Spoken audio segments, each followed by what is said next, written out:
Malam, Selamat halo malam Bro bro. Leo, apa kabarnya? Baik, Baik ya Bro gimana ya? bro? Lagi kurang baik badan? Iya, lagi masih gak enak badan Bro. Get well Kayak soon, gitu get ya, well soon. lagi musim sakit nih kayak Jakarta. Gue lihat semua orang penyakitnya sama, sore throat. Oh iya iya iya. Ya Bukan ya karena ya. sahamnya lagi turun nih.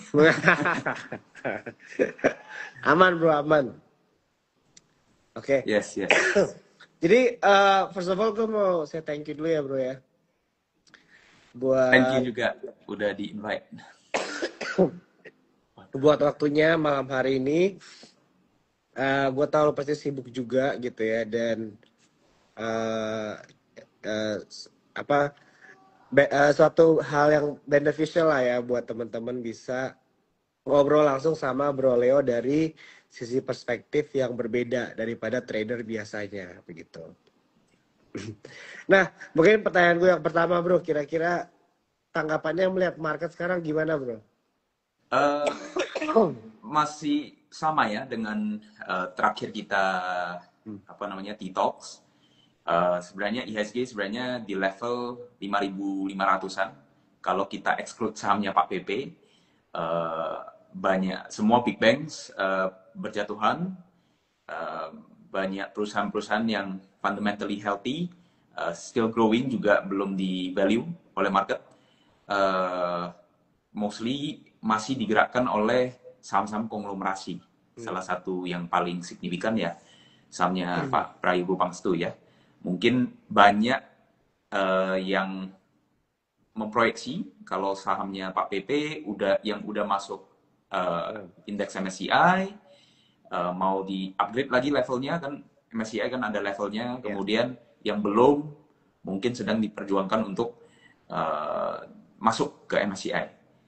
Nah, terus di momen-momen seperti ini itu konglomerat-konglomerat ini banyak menjual saham mereka untuk menaikkan free float. Nah, cuman saya pribadi kurang paham ini mereka Ya. jualnya ke siapa. Apa hanya crossing ke apa namanya entitas yang berbeda atau jual ke orang lain. Kalau misalnya jual ke orang lain sih untungnya luar biasa gede buat buat Pak PP lah khususnya. Ya. Oke. Jadi kalau dari terakhir kali kita live sampai sekarang berarti melihat view bursa atau ISG itu tidak ada banyak perubahan ya, Bro ya. Masih Yes, sama yes. ya di luar dari saham konglomerasi itu tadi berapa ISG 5.500. Seharusnya 5.500, 5.600. Kan Hmm. IHSG all time high kan. Tapi Ya ya ya. tentu kita nggak bisa nge-exclude sahamnya Pak PP. Cuman Hmm. kita tahu sendiri salah satu Hmm. perusahaannya yaitu brand ya bahkan Ya. melebihi market cap BCA sekarang dan Ya ya. bertahan di level itu sudah cukup lama ya, beberapa Ya. bulan. Dan kita tahulah kita Hmm. bandingin laba aja, kita nggak usah apa Ya. namanya eh, pakai apa punya Hmm. IQ yang tinggi untuk menilai perusahaan itu murah atau mahal, ya kan? Hmm. Tapi lagi-lagi eh, ya mungkin sedikit saran buat teman-teman yang mungkin baru mulai invest itu berhati-hatilah, Ya. ya kan? Setiap saham itu ada siklusnya, Hmm. ya kan? Tapi kalau misalnya perusahaan itu atau saham itu punya fundamental yang sehat, kemudian prospek yang bagus, bertumbuh, maka kalau hari ini turun, one day dia akan rebound lagi. Tapi kalau fundamental dengan valuasinya itu gapnya begitu jauh, maka ketika turun nggak akan naik lagi, Ya ya kan? ya. Hal ini udah sering terjadi lah. Bukan bukan pertama kali. Dulu tren komoditas Hmm. 2008, ya kan, saham bumi di 8 ribuan semua semua orang kejar, ya kan. Pada akhirnya juga turun begitu drastis kan. Eh, Walaupun faktornya beragam ya, Ya. termasuk harga komoditas yang jatuh, integrity owner dan lain sebagainya. Cuman kalau saham yang naik sudah begitu signifikan dalam Hmm. waktu yang singkat atau valuasinya gak wajar, saran saya sih hati-hati. Ya ya. Oke, jadi penting juga untuk melihat tadi ada gap ya dari fundamental dengan valuasi ya bro ya.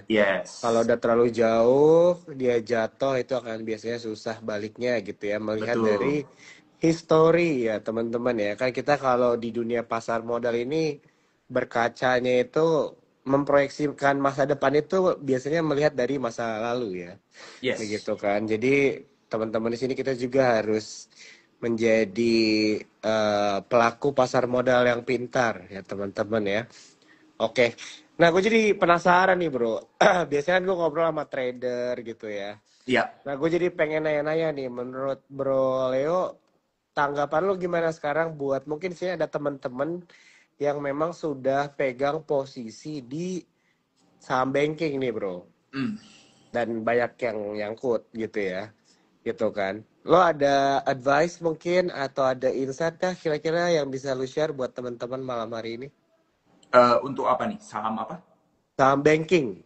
Oh, ya kalau untuk Ya. saham banking sih memang untuk beberapa bank ya, beberapa bank misalnya let's say yang Big Four, Hmm. kita ambil contoh BRI, Mandiri sama BNI, Ya. itu dibandingkan dengan BCA itu memang mereka bank BUMN ini pencadangannya lebih kurang dibandingkan BCA. Kalau BCA ini memang manajemennya karena swasta, jadi lebih berhati-hati. Jadi pada saat kondisi baik-baik aja mereka pencadangannya gede. Pencadangan itu CKPN ya, Hmm. apa namanya, eh, provisi. Jadi di laporan keuangan itu ada provisi namanya di bank, laporan laba rugi. Nah, provisi itu setelah dicatatkan itu masuk ke CKPN. Nah, provisi yang dicatatkan sama Bank BCA setiap tahunnya itu cenderung eh, apa namanya di level yang Ya. menurut mereka lebih tinggi lah. Tujuannya supaya ketika kondisi kayak COVID kemarin laba mereka nggak drop begitu signifikan. Sedangkan Hmm. yang lain dropnya signifikan karena mereka cadangin udah tinggi sebelumnya di kondisi Hmm. yang bagus. Nah, karena big banks-nya BUMN itu cenderung lebih sedikit provisinya, jadi ketika kondisi buruk kayak 2020 kemarin, mereka terpaksa harus melakukan apa namanya, mencadangkan lebih besar. Hmm. Makanya labanya drop kan. Ya. Nah, jadi sekarang mereka karena pelajaran dari COVID, pencadangan mereka gedein nih. Hmm. Jadi kita lihat kenapa laba mereka itu mungkin tahun ini stagnan atau sedikit turun. Ya. Sedangkan BCA growing gitu. Hmm. Tapi justru di sini kesempatannya buat Ya. apa namanya investor yang jangka panjang, ya kan? Ya. Uh, Ketika bad times, ketika mereka sedang mencadangkan, dan kita tahu mereka bank terbesar, salah satu bank terbesar di Indonesia, Hmm. pasti one day akan balik, kan? Labanya akan rebound lagi, Ya. otomatis harga saham juga demikian. Nah, kalau mengenai pertanyaan kenapa saham seperti BCA misalnya growing, tetapi kenapa dari all time high bisa turun mungkin udah 30-an ya, 30-40% ya. Hmm. Nah, kenapa ya simply kalau tekanan jual lebih banyak ya otomatis harga saham akan turun, ya kan? Inflow apa namanya, outflow lebih besar dibandingkan inflow, ya otomatis harga saham akan turun. Tapi lagi-lagi harga saham itu bukan nilai dari perusahaan. Ya. Jadi ini harus dibedakan nih, teman-teman. Hmm. Jadi nilai sama harga itu dua hal yang berbeda, ya kan? Harga bisa aja turun, ya kan? Tetapi nilainya malah naik. Nah, di sanalah kesempatan buat kita. Nah, karena mungkin kan yang outflow ini kan kebanyakan investor asing. Nah, mungkin investor asing kan eh, ngebaca mungkin 1, 2, 3 tahun ke depan Indonesia ini ekonominya melambat. Tapi lagi-lagi bisa aja salah, ya kan? Ya. Bisa aja salah, bisa aja mereka view-nya lebih short term atau mereka ketemu opportunity yang lebih baik di negara lain atau di negara sendiri atau di instrumen investasi lain. Makanya mereka exit dulu, Hmm. ya kan? Tapi buat kita investor yang ada di Indonesia yang paham, ya justru ini kesempatan. Nah, kenapa investor asing itu ngelihat proyeksi ekonomi Indonesia bisa jadi stagnan atau sedikit melambat? Hmm. Ya lagi-lagi mereka mungkin punya pandangan sendiri ya. Tapi kenyataannya kalau kita lihat di real market dari teman-teman kita atau pelaku bisnis memang kebanyakan kan merasakan, ya kan? Kalau berbisnis itu tidak mudah, ya kan? Kemudian apalagi kalau size-nya udah lumayan, kita dihantui dengan yang namanya pajak. ya kan? Sedikit-sedikit dipajakin, nanti ada pajak ini, pajak itu, sehingga perputaran ekonomi real itu jadi lambat, ya kan? Sehingga mereka menilai, oh, saham bank ke depannya kinerjanya akan melambat, jadi kita lepas dulu aja, kita take profit dulu aja. Nanti mulai tanda-tanda kelihatan membaik, baru kita masuk lagi. Nah, karena ekonomi kita lesu, makanya perusahaan-perusahaan yang size-nya mid ya khususnya, itu banyak melakukan mid sama low ya, banyak melakukan aksi korporasi. Nah, tujuan dari aksi korporasi ya untuk bisa meningkatkan, pada akhirnya meningkatkan kinerja dari perusahaan, ya kan? Karena retain earnings atau laba ditahannya perusahaan mereka itu mungkin kecil atau turun, ya kan, laba ditahannya, sehingga mereka butuh pendanaan dari luar. Mereka nyari dari bank, susah nih, mau terbitin obligasi, belum tentu ada yang mau kasih pinjaman nih. Ya udah, mungkin lakukan right issue, ya kan, atau OWK, ya kan, atau sejenisnya. Nah, di sanalah kenapa kita lihat 2-3 tahun terakhir banyak sekali perusahaan itu melakukan aksi korporasi. Itu alasannya. Oke, jadi ini banyak ya insight yang kita dapat dari Bro Leo. Dan tadi salah satu yang dijelaskan yang paling saya suka ya teman-teman ya, yang penting juga kita ingat adalah harga saham itu tidak sama dengan nilai dari perusahaannya ya bro ya, tadi gitu ya, betul ya? Benar ya? Benar. Oke, dan ini kadang-kadang mungkin banyak orang suka lupa nih bro tentang hal ini, begitu kan? Dan kadang-kadang kan sometimes apa yang kita beli kalau di luar ya memang harganya kan value-nya segitu gitu kan. Jadi mungkin kalau di dunia saham gitu ya, pasar modal dikira mungkin juga seperti itu gitu kan. Tapi kadang-kadang harga saham itu tidak selalu menjamin ya, istilahnya bisa dibilang value dari apa yang kita beli itu juga ya teman-teman ya. Jadi mungkin diskusi tadi di awal singkat ya bersama Bro Leo ini bisa jadi sedikit reminder juga ya buat kita ya teman-teman ya, untuk mungkin lebih bijaksana juga ya dalam menganalisa market ya saat ini begitu. Oke, tadi Bro juga ada menjelaskan mengenai aksi korporasi juga ya. Dan ini kan menjadi salah satu topik juga ya buat kita malam hari ini. Dan ini tiba-tiba rame nih yang nonton ya. Selamat datang teman-teman. Di sini aku mau ingetin, jangan khawatir kalau misalnya kalian mungkin sedang berhalangan untuk nonton dari awal. Nanti seperti biasa Instagram Live ini direkam. Jadi nanti kalian bisa nonton sendiri ya di Instagramnya Sukor. Nanti akan diupload setelah Instagram Live ini selesai. Jadi jangan khawatir ya. Oke, Bro, mungkin untuk mewakili pertanyaan teman-teman yang nonton malam hari ini yang mungkin belum berani bertanya nih, kira-kira bisa dijelaskan dulu nggak secara basic aksi korporasi itu apa, Bro? Gitu. Dan mungkin pertanyaan paling pentingnya, kenapa ada aksi korporasi, gitu kan? Oke. Ya, thank you, Bro. Ya, aksi korporasi ya sesuai namanya ya. Jadi perusahaan itu melakukan action untuk menambah modal, basically. Menambah modal, mostly. Aksi korporasi ada beberapa. Stock split, kemudian right issue, kemudian private placement, tapi mostly aksi korporasi itu untuk menambah modal dengan tujuan untuk memperpanjang nafas perusahaan yang pada akhirnya bisa meningkatkan kinerja perusahaan. Itu tujuan dari aksi korporasi. Nah, kalau untuk mungkin di sini teman-teman ada yang bertanya gimana untuk menilai aksi korporasi ini bagus atau enggak, ya kan? Pertama kita harus lihat dulu, kita harus ngerti dulu lah bisnis atau saham yang kita beli ini bisnisnya seperti apa, prospek kedepannya seperti apa, kenapa mereka membutuhkan modal ini. Nah, tujuan modal yang diinjek ini tujuannya buat apa? Apakah untuk membayar hutang? Apakah untuk menambah pabrik? Apakah untuk menambah gudang? Menambah fleet? Menambah alat berat? Ya kan? Tergantung model bisnis, ya kan? Tapi kalau kecenderungannya untuk ekspansi usaha itu positif, ya, itu lebih positif. Kalau untuk membayar hutang itu lebih negatif, walaupun membayar hutang itu pada akhirnya kan juga bisa meningkatkan kinerja perusahaan ya, karena kan cost mereka, cost bunganya berkurang. Ya. laba bisa meningkat. Ya, seperti terakhir ada IPO saham emas yang ditujukan dananya dipakai buat bayar hutang mostly. Nah itu walaupun kita nangkapnya negatif, tapi ada positifnya. Nah, jadi mostly aksi korporasi pasti positif, mostly, tapi nggak semua. Ya. Nah, lagi-lagi kita nilai kalau perusahaan ini kita lihat prospeknya ke depan kurang kurang bagus, modal yang diinjek apa namanya, mereka menginjek dana lagi, cuman kita merasa perusahaan ini prospeknya kurang bagus, jadi mereka injek ini malah sia-sia kita lihatnya.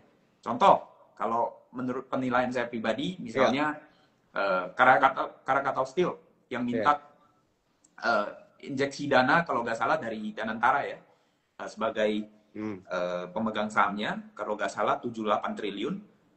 Jujur menurut saya itu sia-sia, ya kan? Kenapa? Karena kita tahu China kan banyak invest di Indonesia untuk steel industry ya. Jadi kalau kita mau bersaing dengan mereka ya kalah jauh lah. Itu saya ngomong apa adanya, ya kan? Kemudian let's say kayak Garuda Indonesia 30 triliun kan terakhir mau di private placement untuk bisa menghidupkan kembali Citylink atau mempertahankan lah operation dari Citylink dan mengoperasikan kembali beberapa fleet pesawat mereka yang udah idle selama ini. Ya 30 triliun dari Danantara itu kan basically kan uang pajak kita juga kan. Nah, jadi ya di sini teman-teman nilai lah. Kira-kira Garuda Indonesia yang sudah sering melakukan aksi korporasi, entah itu private placement, right issue, selama ini progresnya seperti apa? Apakah perusahaan udah menunjukkan tanda-tanda mencetak laba, membagikan dividen atau enggak? Ya kan? Kalau enggak ya artinya kan waste kan? Mending kita nggak punya apa namanya airlines, tapi kita bisa save up begitu banyak, ya kan? Atau mungkin bisa pakai cara lain, misalnya seperti AirAsia yang mostly pesawatnya itu lease, nggak dimiliki. Kenapa harus beli? Nah ini udah masalah politik dan saya bukan orang yang tepat untuk bahas lah. Tapi itu sebagai gambaran kalau aksi korporasi itu tidak sepenuhnya positif. Ada juga yang ya bisa dibilang sia-sia atau negatif. Nah, contoh yang positif, misalnya Pani sebentar lagi akan melakukan right issue ya, terakhir udah RUPSLB, yang ketiga right issue-nya. Nah itu kan untuk menambahkan CBDK ya, porsi kepemilikan CBDK di Pani. Ya itu kan bisa menambah kinerja dari Pantai Indah Kapuk 2. Nah itu positif. Tapi lagi-lagi, positif bukan berarti boleh beli. Lagi-lagi, kalau beli, kita harus lihat valuasi. Nah, itu dua hal lagi yang berbeda. Nah, aksi korporasi udah bagus, kita bandingin dengan valuasi sekarang. Apakah masih wajar atau enggak? Nah, itu teman-teman nilai sendiri. Jadi, itu perbandingan aksi korporasi yang negatif dan positif. Oke, thank you Bro Leo untuk penjelasannya ya. Jadi buat teman-teman mungkin di sini ada yang baru mulai trading atau investing ya dan sering mendengar kata aksi korporasi gitu kan. Dan kalau kita lihat dari penjelasannya Bro Leo itu memang berarti bisa menjadi negatif atau positif ya. Tergantung dari tujuan aksi korporasinya itu apa. Yes. Begitu, dan juga biasanya kita lihat dari track record emitennya juga ya teman-teman ya. Jadi inilah beberapa hal yang harus kita perhatikan ya. Jadi dalam dunia analisa gitu ya di pasar modal ya, sebelum pertanyaan-pertanyaan yang kita tanyakan, mungkin kita bisa bertanya di why-nya dulu ya. Jadi kenapa? Begitu kan. Kenapa emiten ini melakukan aksi korporasi begitu kan. Nah, ini menarik. Di situ baru mulai biasanya analisanya ya. Jadi sekali lagi thank you banget ya Bro Leo untuk penjelasannya ya. Oke, buat teman-teman semua di sini ya, di sini aku lihat udah ada banyak pertanyaan. Nanti kita coba pilihin pertanyaan kalian satu-satu ya, jangan khawatir. Ya, kalau ada pertanyaan seputar topik pembicaraan kita malam hari ini, atau kalau ada yang ingin ditanyakan mengenai strategi value investing, atau mungkin strategi yang cocok yang sama nih dengan Bro Leo, juga boleh ditanyakan ya teman-teman ya. Jadi di sini tujuan TikTok ini adalah supaya kita bisa sharing ya, berdiskusi supaya kalian bisa mendapatkan adanya edukasi atau sudut pandang yang baru ya, bagaimana melihat perjalanan orang di dunia investasi. Oke. Ya, eh, sebelum mungkin nanti kita ada sesi ambil Q&A dari teman-teman yang nonton malam hari ini ya bro ya. Mungkin gue mau tanya-tanya dikit nih bro mengenai em, sektoral nih bro, gitu Oke. ya. Mau tahu aja pendapat bro Leo melihat kita kan ada pergantian kabinet ya bro ya. Dan Ya. yang lagi viralnya sih si Pak Purbaya gitu kan. Terus ada 200T masuk ke Bank Himbara gitu kan. Terus ada pemotongan suku bunga begitu kan, dan katanya sih akan ada ini ya rencana pemotongan suku bunga lagi dari The Fed gitu ya. Nah, dari Bro Leo sendiri gimana melihat semua sentimen ini terhadap bursa kita, dan kira-kira ada nggak sektor yang diuntungkan nih Bro, yang mungkin teman-teman nonton malam hari ini tuh bisa pantau lah, atau udah mulai jadi PR mereka gitu untuk mulai menganalisa sektor-sektor tersebut. Silakan bro. Yes, yes. Ya memang yang sedikit mengejutkan kan kemarin setelah demo ada pergantian atau reshuffle kabinet ya beberapa. Ya, Dan salah satu yang paling menangkap perhatian memang Menkyu kita diganti oleh Pak Purbaya ya kan, dari Ibu Sri Mulyani ke Pak Purbaya. Nah, memang baru 1 bulan beliau menjabat sebagai Menkyu, cuman kita bisa lihat aksi-aksinya ini memang cocok dijuluki Menkyu Cowboy, ya kan? Nah, tapi dari perpindahan Menkyu ini kita juga bisa lihat dari sisi psikologis ya, kalau cewek itu kecenderungannya lebih hati-hati, ya, lebih terkadang terlalu hati-hati, jadi negatif, ya kan? Dikit-dikit disimpan, dikit-dikit dipajakin, ya kan? Tapi ya lagi-lagi bukan berarti Bu Sri Mulyani itu nggak ada jasa ya, jasanya luar biasa. Cuman mungkin karena beliau udah menjabat begitu lama, jadi butuh refreshment dari pemikiran orang baru. Nah, akhirnya Pak Purbaya step up, dan kita lihat dari sisi psikologi cowok ini lebih berani lah, lebih berani. Kita keluarkan tabungan, ya basically kalau cowok yang masih muda all in gitu ya. Nah, dan ini kelihatan banget di Pak Purbaya. Nah, jadi beliau aksi pertamanya adalah mengeluarkan uang pemerintah sebesar 200 triliun, dan saya dengar-dengar akan mengeluarkan lagi beberapa triliun untuk disalurkan ke bank-bank besar kita. Yang pertama ya tentu 5 bank himbara kita. Ya dampaknya tentu akan sangat baik kepada ekonomi real. Karena ya lagi-lagi di bisnis kita mau ada perputaran cash flow kan. Jadi supaya perputaran uang kita kencang di real market, yang pada akhirnya bisa berdampak multiplier. Dari A ke B ke C dan seterusnya, pembukaan lapangan kerja, ya kan, konsumsi akhirnya meningkat, ya karena konsumsi kan kontribusi 60% ke PDB kita kan. Kalau konsumsi meningkat, ya kan, laba-laba perusahaan kita yang listed maupun nggak listed ini kan bisa grow. Nah, otomatis harga saham biasanya akan mendahului duluan, naik duluan. Nah, yang paling diuntungkan yang pertama tentu bank ya, karena bank kan yang disalurkan kan. Nah, bank kan bisnisnya kan uang. Nah, artinya uang yang disalurkan itu kan tambahan bahan baku buat bank. Jadi seharusnya ini sentimen yang sangat-sangat positif buat Bank Himbara khususnya.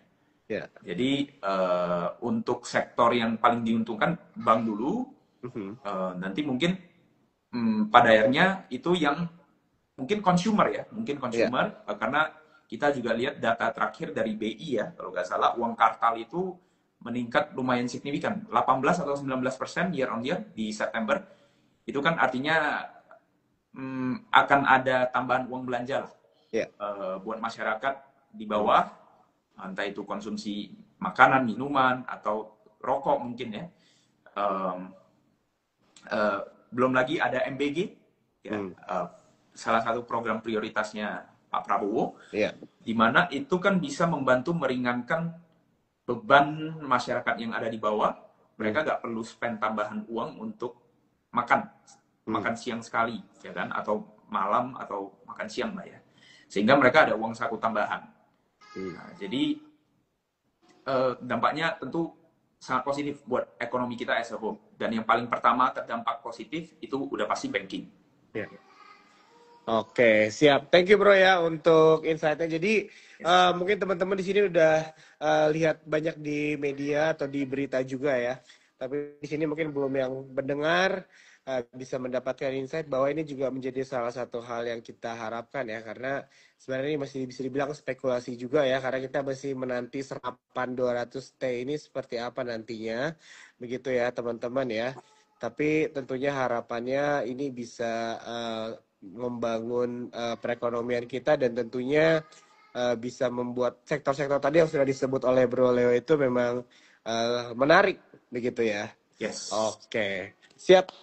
Oke, Bro, mungkin ya kita udah tinggal 20-an menitan lagi. Mungkin kita boleh ambilin pertanyaan teman-teman yang ada ya, yang nonton ya malam hari ini ya, Bro ya.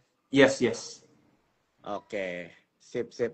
Ya, teman-teman, jadi kalau misalnya kalian ada pertanyaan yang sama mengenai topik kita malam hari ini, ya, nanti boleh diambilin ya. Jadi tinggal tanya aja di comment section atau nggak di question box, ya.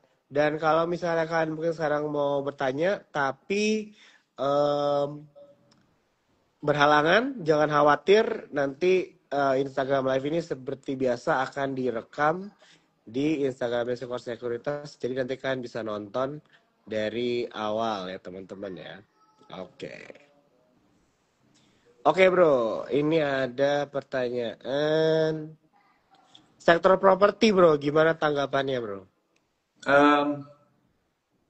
Mungkin 1, 2, 3 tahun ke depan, 3 tahun ke depan, karena kita lihat kecenderungannya likuiditas akan bertambah, cost of money juga bakal turun ya, suku bunga bakal turun, hopefully, plus lagi ada insentif dari pemerintah PPN 0% ya untuk rumah di bawah 2M, ya hopefully bisa menaikkan gairah masyarakat untuk mengambil KPR. Jadi seharusnya positif. Tapi lagi-lagi itu secara industri, ya kan. Kalau untuk perusahaan itu teman-teman perlu cek lagi, karena masing-masing perusahaan kan, perusahaan properti itu punya land bank yang berbeda, punya style manajemen yang berbeda, ya kan. Jadi untuk industri oke, tapi untuk perusahaan itu masing-masing harus cek lagi. Oke, siap. Thank you bro untuk jawabannya ya. Yeah. Ini ada pertanyaan dari Englis. Ini kalau nggak salah, aku kenal nih orangnya ya. Tadi harusnya ada di kantor nih. Ya, ini salah satu nasabah kita juga ya yang aktif nih. Bedanya OWK dengan right issue yang biasa dilakukan tuh apa bro bedanya tuh? Oke. Pengen tanya tuh. Mungkin ini ada yang terakhir, ada satu perusahaan yang lagi proses akan melakukan aksi korporasi ya, PACK, di mana ternyata perusahaan itu bisa dibilang menunda aksi korporasi yang akan dilakukan pertama kali setelah disetujui di RUPSLB 2024 Desember menjadi yang RUPSLB 25 September 2025, yaitu right issue OWK. Jadi basically OWK itu ya obligasi yang wajib konversi. Ya, jadi obligasi yang pada akhirnya akan dikonversi menjadi saham, ya, tergantung dari penerbit obligasi itu, yaitu perusahaan itu, ya kan. Bedanya ya right issue itu langsung diinjek modalnya, OWK juga demikian, ya. Kalau digabungkan ya right issue OWK, kita yang menebusnya right issue, kita dapatnya OWK, tapi perusahaan udah langsung dapat cash. Jadi yang biasanya kita itu right issue saja, ya kan, kemudian kita dapat saham, kali ini kita dapat OWK dulu. Ya, OWK sesuai namanya ya obligasi yang pada akhirnya wajib konversi, tergantung waktunya, waktu yang diberikan perusahaan. Nah, kebanyakan perusahaan itu OWK-nya itu bisa langsung dikonversi. Jadi setelah right issue, ya kan, nanti di prospektus ya, kita tunggu yang PACK, itu kemungkinan besar bisa langsung dikonversi. Ya, kenapa? Karena logikanya gini, kalau kita sebagai pihak ketiga yang ingin menginjek modal ke perusahaan, ya kan? Kemudian si perusahaan bilang, gue tahan lu ya 1-2 tahun. Ya kita yang mau kasih likuiditas ke perusahaan kita ditahan, nggak masuk akal. Justru kita sebagai yang memberikan likuiditas, kita mau kebebasan untuk memilih. Bahkan kalau bisa kita yang menentukan. Kita yang menentukan apa namanya? Gue maunya seperti ini ya. Kan lu butuh gue, ya kan? Jadi nggak masuk akal kalau ditahan. Nah kalau dalam hal PACK ini yang masuk ini owner sendiri. Masa owner sendiri mau ditahan 1-2 tahun? Ya kan? Jadi kita pakai common sense, kita mikir, kemudian kita cek right issue OWK yang sudah pernah terjadi di perusahaan-perusahaan sebelumnya. Misalnya KF, ya kan? Di tahun 2023 ya kalau nggak salah. Kemudian ASA di 2021 juga melakukan OWK dan itu bisa langsung dikonversi. Ya, jadi teman-teman di sini harus rajin untuk belajar dan membaca dan ngecek perusahaan-perusahaan lain yang sudah melakukan aksi korporasi tersebut sebagai perbandingan dan pakai common sense untuk mikir. Jadi saya bisa aja salah, ya. Jadi kalau misalnya saya salah ya correct me. Tapi sepengalaman saya dan analisa yang saya lakukan dan common sense saya merasa OWK itu mostly bisa langsung dikonversi. Itu. Siap. Thank you banget Bro Leo untuk penjelasannya ya. Hopefully ini bisa jadi edukasi atau insight ya buat teman-teman yang nonton malam hari ini. Oke, kita lanjut lagi. Ini ada pertanyaan dari Iqbal Jakarta. Pak, untuk sektor konstruksi adikarya bagaimana kira-kira? Nah, gimana nih Bro tanggapannya? Mungkin kalau mau kasih ke adikarya atau sektor konstruksi in general secara umum juga boleh Bro, view-nya nggak apa-apa. Oke, kalau mungkin gue kasih in general ya. Konstruksi itu very high capex, ya. Jadi secara industri memang marginnya itu sangat-sangat tipis. Dan kita bisa lihat banyak perusahaan karya BUMN, ya, itu banyak yang terlilit hutang dan sekarang susah untuk repay, ya kan? Kebanyakan justru mau direstrukturisasi utangnya, mungkin hanya nggak lebih dari 5 mungkin ya, atau ya sedikit banget lah perusahaan konstruksi yang di Bursa Efek itu yang bagus. Ya, salah satu yang bagus ya Total Bangun Persada ya, TOTL, itu swasta. Jadi manajemennya bagus sehingga marginnya juga masih terjaga dan kontrak yang mereka dapatkan juga cenderung masih grow. Nah, cuman secara industri memang saya pribadi sih kurang suka ya, karena very high capex, kemudian return on capitalnya kecil lah, dan nggak ada mood gitu, nggak ada economic mood gitu sih. Oke, siap. Itu untuk penjelasan dari sektor konstruksi ya. Gue suka nih ya ngobrol-ngobrol sama Bro Leo karena siapa tahu ini bisa jadi new perspektif juga ya buat teman-teman. Mungkin tadi lu ada mention mengenai economic mode nih Bro. Iya. Jadi kirain sedikit nggak kira-kira economic mode itu maksudnya apa dan kira-kira ada contohnya nggak kalau di bursa kita? Silakan Bro. Ada. Jadi economic mode itu simpelnya, mode itu kan parit ya. Parit. Jadi economic mode itu istilah yang digaungkan sama Warren Buffett, di mana beliau suka mencari perusahaan-perusahaan yang ibarat kastil, di samping-sampingnya itu ada parit atau moat. Sehingga kalau musuh mau masuk itu susah. Nah itu definisinya economic moat. Jadi perusahaan yang secara brandingnya kuat, secara pricing power kuat, punya brand equity yang kuat, ya. Dan kita punya yang paling sering kita banggakan ya mungkin ya, brand dari Indonesia ya Indomie, ya kan? Indomie bisa dibilang Coca-Colanya Indonesia lah. Kalau Amerika punya Coca-Cola, kita punya Indomie. Nah, jadi kita tahu Indomie ada di berbagai negara ya, di China, di Afrika, ya, di Philippines. Nah, kalau perusahaan kecil, perusahaan mie kecil yang mau bersaing dengan Indomie ya tentu udah nggak bisa, karena udah nempel lah di kepala kita brandnya itu. Kalau kita makan mie instan, yang pasti Indomie, ya kan? Nah, kemudian di kepala kita itu manusia secara rata-rata itu tidak bisa menghafal lebih dari 7 brand. Jadi kita pasti ingat paling banyak 7. Kebanyakan mungkin 3 sampai 5 doang. Jadi kalau kita mau menilai economic mode, kita lihat perusahaan ini, kita lihat produk dan jasanya, kita lihat brandnya. Kira-kira ada nggak di kepala kita kalau kita nggak lihat? Nah, kalau ada, ya kemungkinan ini perusahaan ada economic mode. Gitu. Misalnya air mineral, coba sebutkan 7. Padahal kan punya ribuan mungkin mereknya, atau ratusan, ya kan? Tapi paling kita ingat 3, ya kan? Nah, 3 yang diingat itu adalah perusahaan-perusahaan yang memiliki economic mode. Nah, economic mode sebenarnya ada berbagai jenis ya.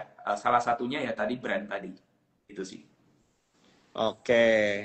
Oke, siap. Thank you banget Bro Leo ya untuk penjelasannya. Jadi ini juga bisa dibilang mungkin sedikit one-on-one class juga ya buat kita yang mungkin mau belajar-belajar sedikit ya teman-teman ya. Oke, kita lanjut lagi. Ini ada pertanyaan dari Agi Wibianto. Agi Wibianto.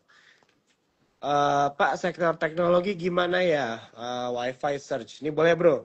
Mau ambil dari sektor teknologinya sama Wi-Fi-nya, silahkan bro. Oke, kalau Wi-Fi dan kawan-kawannya, gue gak terlalu ikutin. Tapi kalau gue baca sekilas ya, memang secara prospek bagus sekali. Dan memang perusahaan juga banyak melakukan aksi korporasi ya, khususnya right issue, entah itu di perusahaan sendiri maupun anak usahanya ya. Kemarin Wi-Fi udah right issue, kemudian kalau nggak salah Inet itu anak perusahaannya itu juga melakukan right issue, akan melakukan right issue. Ya karena prospeknya bagus, ya mereka butuh injeksi modal yang lebih besar. Dan kemudian salah satu investor besarnya ya Pak Hashim kan, adiknya Pak Prabowo. Oleh karena itu ya karena prospeknya bagus, kemudian ownernya juga orang yang gak biasa ya di negara kita, ya tentu ada apresiasi yang signifikan dari harga sahamnya. Nah, tapi kalau misalnya perusahaan itu melakukan aksi korporasi dan kita tahu prospeknya gak terlalu clear, ya mungkin dia akan naik, ya kan? Tapi nanti koreksinya juga cepat, gak akan bertahan lama di harga yang tinggi, gitu sih. Tapi secara overall teknologi ke depan udah pasti akan terus grow, ya karena tidak bisa dipungkiri, even mungkin 5-10 tahun dari sekarang sudah banyak robot ya, yang kita bisa lihat di mall, apalagi di pabrik ya, di pabrik manufaktur kita bisa lihat di China kan, pabriknya BYD itu kan setiap 59 detik itu satu mobil jadi, dan itu semua dibuat oleh robot, di mana pabrik manufakturnya itu beroperasi 24 jam 7 hari. Jadi tanpa manusia, dan mereka bisa menghemat begitu banyak. Khususnya konsumsi listrik misalnya. Jadi mereka bisa mematikan lampunya semua. Karena kan robot kan nggak perlu lihat. Kan? Jadi mereka bisa menghemat begitu banyak. Jadi dari segi sektor teknologi ya udah pasti akan sangat-sangat maju. Ya, ya tinggal kita lihat perusahaan teknologi yang ada di Indonesia yang bisa kita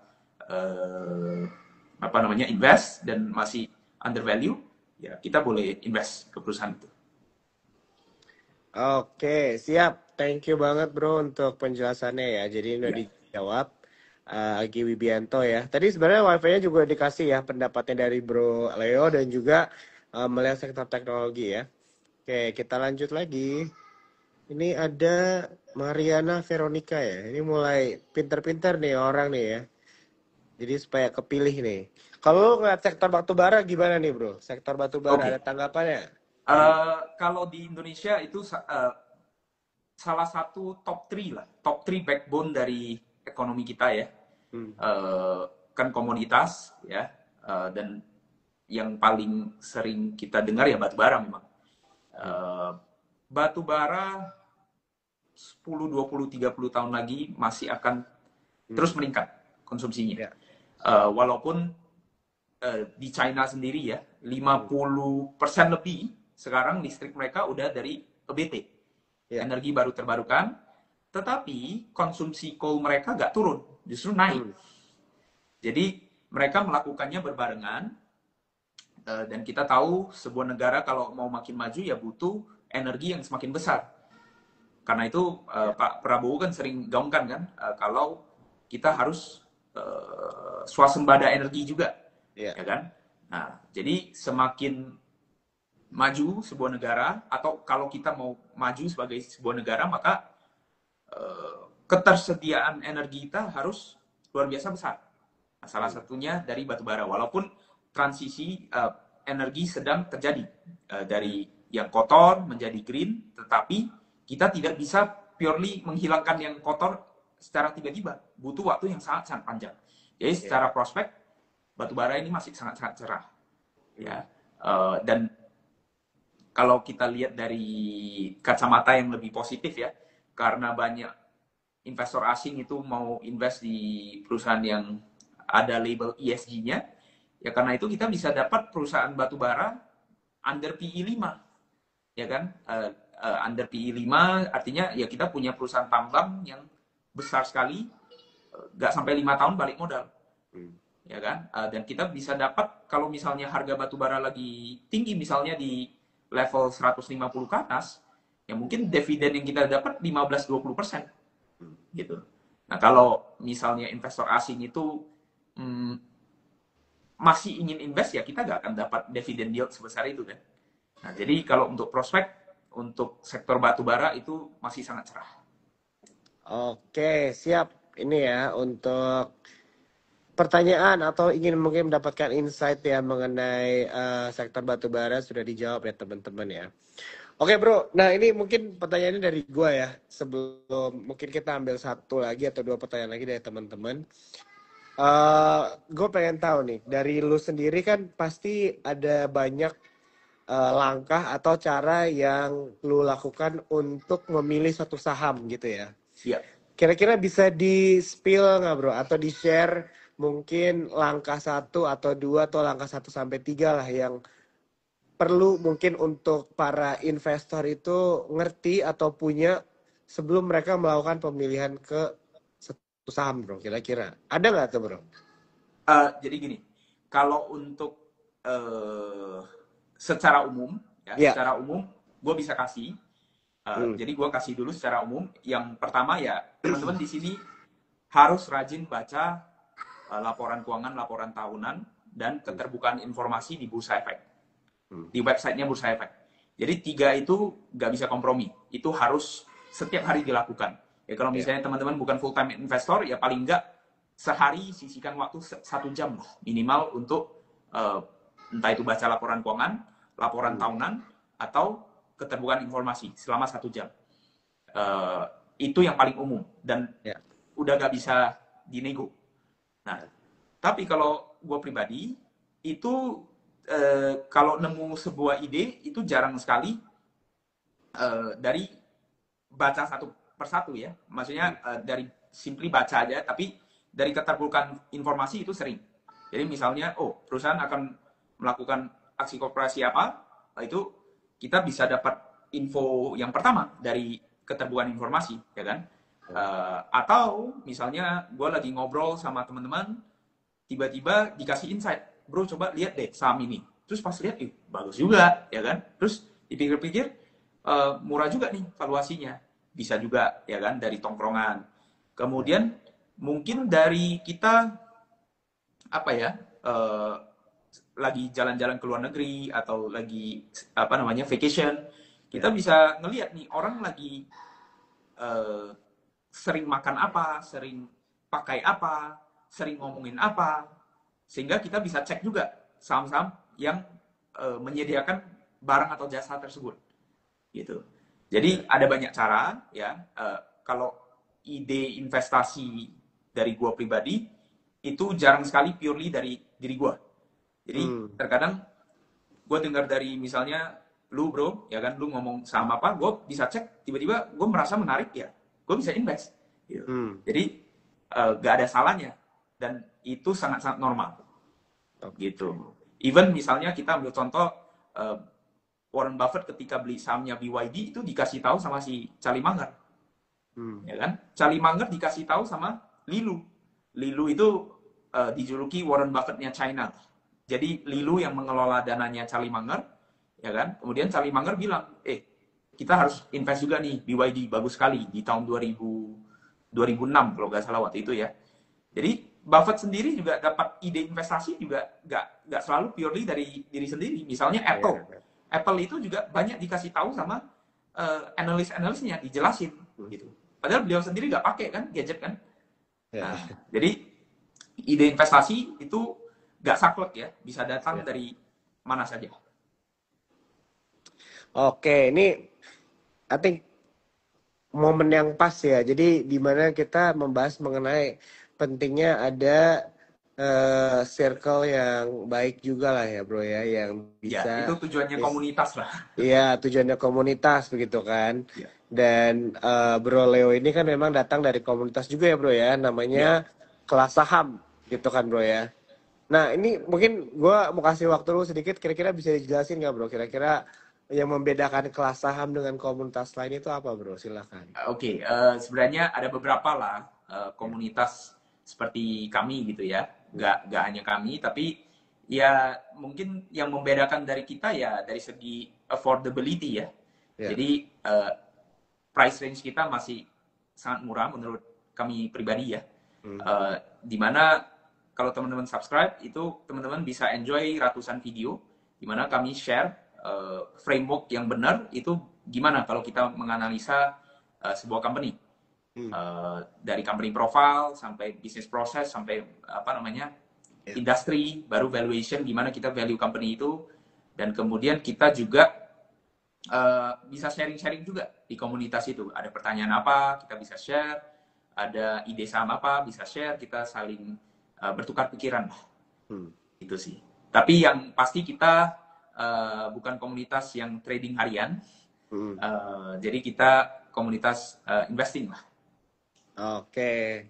Jadi ini cocok ya, mungkin karena tidak semua orang yang nonton malam hari ini trader, tidak semua orang yang nonton malam ini investor, tapi mungkin tidak semuanya juga kedua-duanya gitu ya. Siapa tahu ada yang memang trader, ada yang investor juga gitu kan.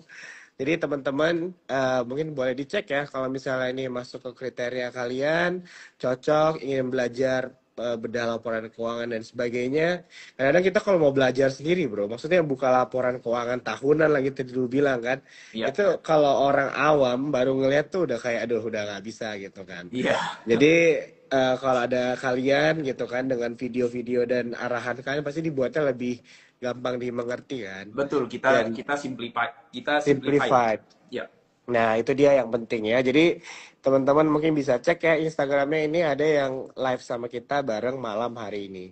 Oke, bro waktu kita tinggal 2 menit lagi. Gue mau kasih waktunya aja ke lo. Kira-kira ada nggak advice atau mungkin insight yang bisa lu share buat teman-teman kita malam hari ini over the weekend untuk mempersiapkan diri mereka lagi nih untuk minggu depan balik lagi ke dunia pasar modal. Silakan. Ya kalau saran dari saya pribadi, mikir jangka panjang. Kalau bisa mikirnya lebih jangka panjang, tapi jangan salah nangkep, trading itu nggak salah, ya. Cuman kalau bisa dana gedenya itu untuk invest, mikirnya lebih long term lah, gitu. Itu yang pertama, dan yang kedua berhati-hatilah, ya, karena setiap saham itu ada siklusnya, ya. Jadi kalau udah ketinggian, jangan FOMO, ya. Kalau ketinggalan kereta nanti pasti ada kereta berikutnya, pasti. Karena di bursa itu banyak sekali kesempatan, ya. Dan kenapa saya bilang hati-hati ya, kalau misalnya sebuah perusahaan itu sudah terlalu sering dibahas, naiknya sudah begitu signifikan, ya artinya kan upside-nya udah terbatas, ya kan?